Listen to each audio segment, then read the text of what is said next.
This is me right before I get a haircut.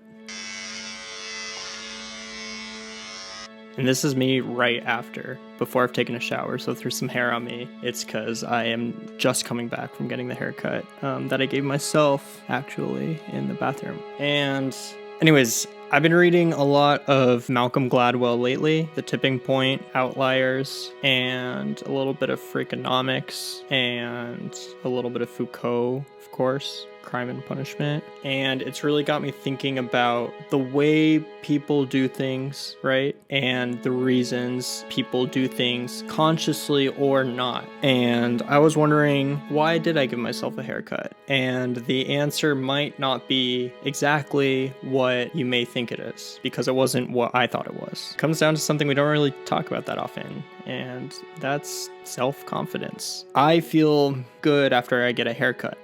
And so that's why I do it, because I get compliments from my friends, but not too many, just enough. That's what I was thinking about with Malcolm Gladwell. There's an amount of time you let pass in between haircut cycles that gets you a different amount of compliments. The longer you wait in between one haircut and the next haircut, the more compliments you get. And I don't like too many, right?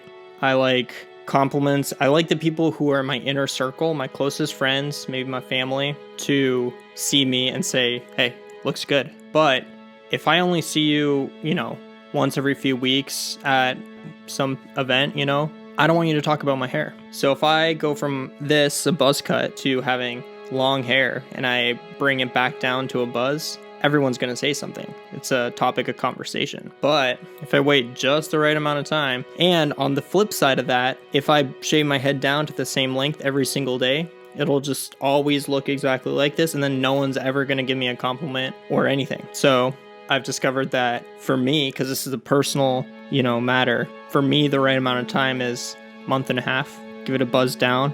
And, that just freshens it up a little bit. And it's enough of a change that I'll get a sprinkling of compliments. So yeah, tonight I'm going to a little music show, a little concert of my friend's band, and we're going to test it out. We're going to see what kind of compliments I get, what kind of comments I get. So yeah, come along.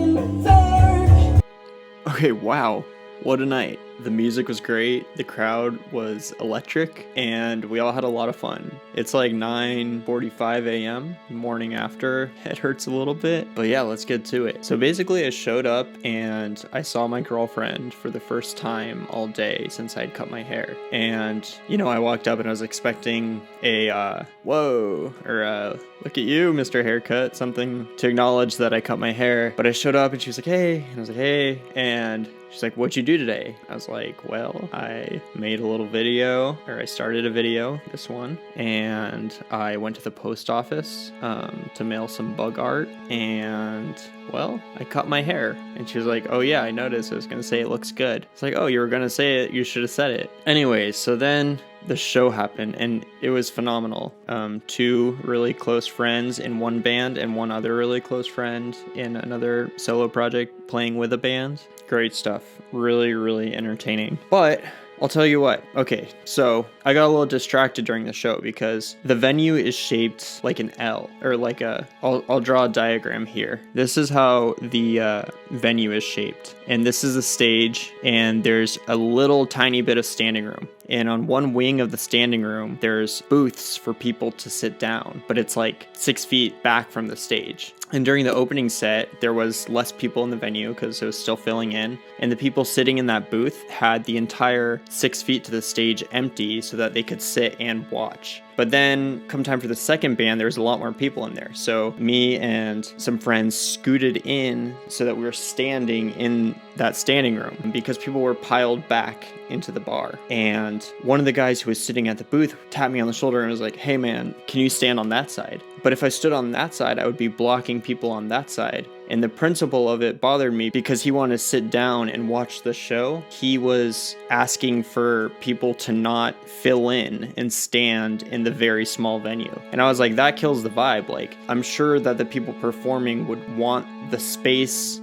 Also, he's asking for an entire third of the standing room to be clear, because if it's that wing of the venue empty so that he can see from 6 feet back, then he needs the entire left third of the entire space available. And I was like, that's unreasonable. And I was like, I'm sorry, man, but it's really busy. Like, I think people are going to scoot in. And he like muttered something and went back to the booth. And of course it did fill in, and it was a way better vibe because you want people standing up next to the stage. But then that set off like a internal dialogue that really distracted me from the first half of the second set, because I was like having this argument with this guy in my head where I was like, man, you're asking me to like keep a third of the standing room open so that you can sit down at the back of the venue. Like, that's unreasonable. And then I was getting all worked up in my head. I started to think, is this me being an asshole? Should I have just like scooted over? And then I was like, oh my God, I'm taking up so much space. And then I was thinking, no, this guy is taking up so much space, or like expecting so much space. And it set off a really crazy thing where I was like thinking about myself and my position in that confrontation. And then it made me feel like, whoa, am I like being super narcissistic right now because all I can think about is myself and how I handled that situation, and now I'm all like embarrassed by how I acted by saying, no, I'm not going to move. But that, sure enough, the music took me away, you know what I mean? And all these thoughts fluttered away, and I was just taken by my friend's band. Great singers, great performers, cracking a lot of jokes this time, which was great. The audience was really, really enjoying it. But, okay, I'll tell you what, all my best friends were there. Not one comment or compliment on my haircut, which shows me, I think, that I should have waited a little bit longer before cutting it, because I don't want a lot of attention for my haircuts, but I am looking for, you know, a few comments, like I was saying, or a few compliments here and there. So maybe next time I'm going to wait 2.5 months before touching up the haircut, as opposed to this time, which was 1.5 months.